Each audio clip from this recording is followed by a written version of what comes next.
ఇది వైకుంఠ ఏకాదశి, ముక్కోటి ఏకాదశి, ఉత్థాన ఏకాదశి. దీనికి 3 పేర్లున్నాయి. పరమాత్మ ఆషాఢ మాసంలో పడుకొని ఈ ఏకాదశి నాడు మేలుకొంటాడు, లేస్తాడు. మనకు కార్తీక మాసంలో పక్కకు తిరుగుతాడు, మార్గశిరంలో మేలుకొంటాడు, ఈ పుష్య మాసంలో లేస్తాడు. అంటే సంయమించి లేస్తాడు అన్నమాట.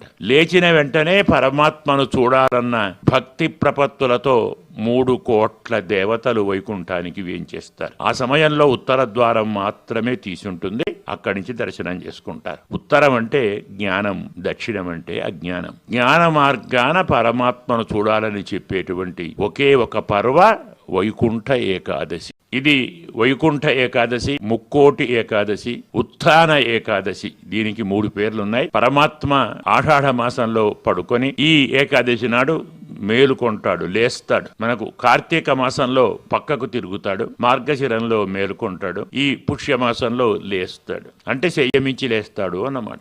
లేచిన వెంటనే పరమాత్మను చూడాలన్న భక్తి ప్రపత్తులతో 3 కోట్ల దేవతలు వైకుంఠానికి వేంచేస్తారు. ఆ సమయంలో ఉత్తర ద్వారం మాత్రమే తీసుంటుంది. అక్కడి నుంచి దర్శనం చేసుకుంటారు. ఉత్తరం అంటే జ్ఞానం, దక్షిణం అంటే అజ్ఞానం. జ్ఞాన మార్గాన పరమాత్మను చూడాలని చెప్పేటువంటి ఒకే ఒక పర్వ వైకుంఠ ఏకాదశి.